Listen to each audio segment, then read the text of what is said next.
has prohibited all travel to China. The Ministry of Health has issued a travel ban warning that all passengers coming from China will be isolated and quarantined for up to 2 weeks. The announcement comes on the heel of the World Health Organization increasing the threat of the coronavirus to a global public health emergency. Jamaica Maitland reports. The government has banned all flights to and from China following the World Health Organization's declaration of the coronavirus as a global public health emergency. The Ministry of Health and Wellness says all passengers coming from China will be quarantined for 14 days. Health Minister Dr. Christopher Tufton, who was speaking in one of the country's tourism capitals, Ocho Rios, said it is in the best interest of Jamaica. First and most important objective is to secure the safety of our Jamaican nationals, wherever they are. Meanwhile, the Jamaica Association in China is calling for more support of Jamaicans dealing with the deadly coronavirus. Marketing and Public Relations Officer at the JAC, Michael Thomas, says there are some 35 nationals at the center of the virus in Wuhan, China, and more than 500 in the surrounding areas. Mr. Thomas told CVM Live that no one has been confirmed as having the virus. I can just imagine one of the students, being, or one of the teachers, or one of the business people holed up in their apartment for 2 weeks, 3 weeks, they can't let out, and browsing social media and seeing some of these comments from their fellow Jamaicans. We don't want them back home, keep them in China. I can imagine this might be just heart-wrenching. Wuhan and the surrounding areas are currently on shutdown as the Chinese authorities try to control the spread of the virus. Mr. Thomas explains that there are Jamaican nationals in the area desperate to come home. Opposition spokeswoman on Foreign Affairs Lisa Hanna says the government cannot deny Jamaicans their right to return home. However, the situation requires a serious consideration.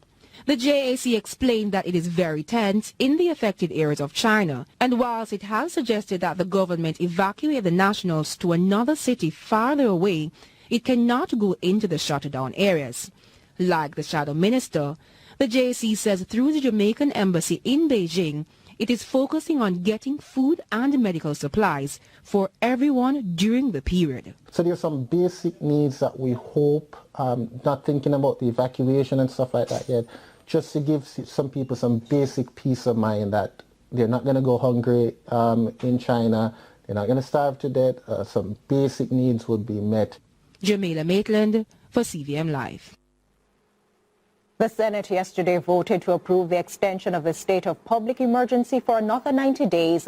This means the parishes of St. James, Westmoreland, Hanover, St. Catherine, Clarendon and the St. Andrews South Police Division will remain under enhanced security measures. But despite securing the two-third majority needed for the passage of the resolution, the government was still urged to find another strategy to curb crime. In piloting the resolution, Leader of Government to Business Senator Kamina Johnson-Smith brought statistics to convince her colleagues that progress was being made in reducing murders and shootings. Over in the West, where 3 parishes are under a state of public emergency, the tri-parish area experienced an overall reduction in murders and shootings by 24%, so from 226 to 172, and 29% from 233 to 166 respectively. That's murders and shootings. In Clarendon, since the imposition of the state of public emergency to January 23 this year, murders are down by 63% from 62 to 23, and shootings down by 73%, down from 37 to 10. Senator Johnson-Smith reported that in St. Catherine South, murders are down by 38% from 53 to 33, and shootings are down by 40% from 42 to 25. She told the upper house that even with some reductions, the security forces have indicated that the emergency conditions in the 6 parishes still exist. It has become important for us to undertake deliberate and calculated planning to ensure that while we declare the enhanced security measures, all other parallel security initiatives must remain effective and impactful.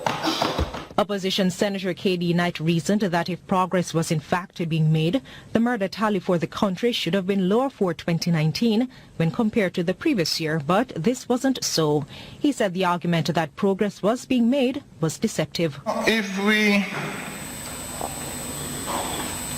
luxuriate in failure, and then I love that. comfortably define it as success, then we're going to have a problem. After extensive contributions to the debate, 15 senators voted for the extension. 1 voted against and another abstained. 4 members were absent. A unified effort is needed for social intervention and transformative programs to be effective in crime-ridden communities in Jamaica. That's according to the Minister of National Security while speaking at the signing of a Memorandum of Understanding between the Jamaica Social Investment Fund, JSIF, and the Jamaica Constabulary Force. Khadija Thomas tells us more in this report. The character of these communities have to change, so to change the character of the individuals. The statement from the Minister of National Security in reference to the states of public emergency in place in several communities across the island.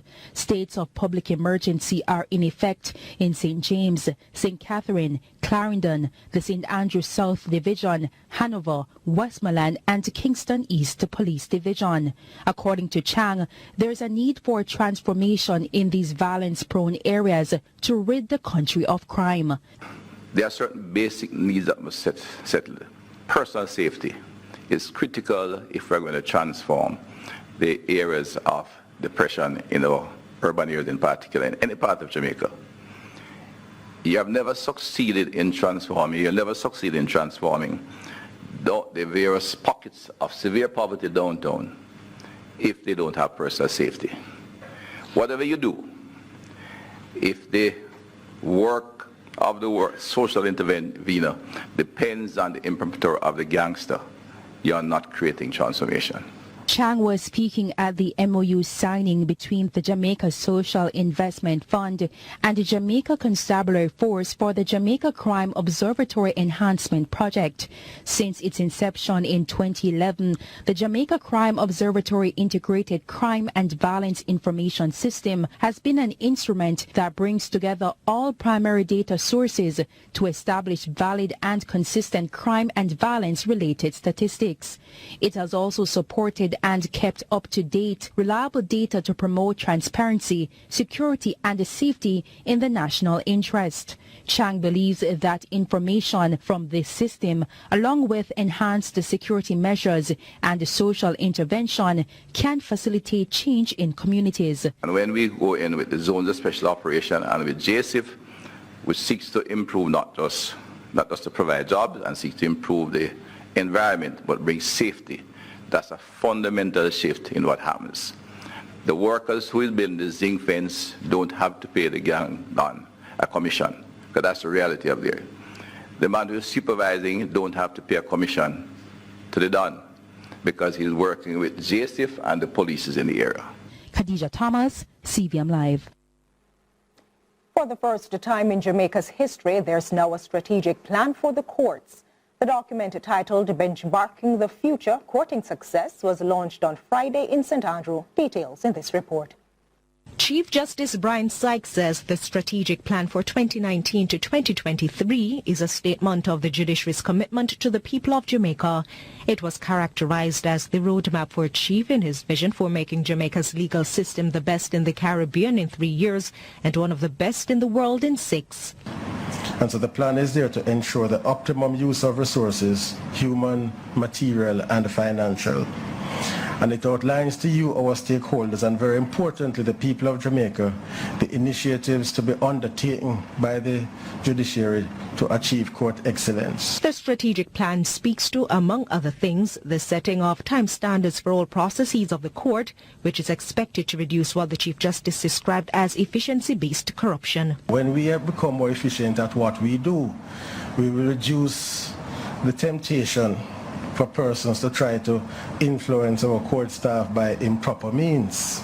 And they will know that when they file their documents or whatever process they are seeking from the court, there is a known and disclosed time standard. The plan also outlines the rollout of case flow management tools, which are expected to ensure that matters listed for trial and hearing will go on as scheduled.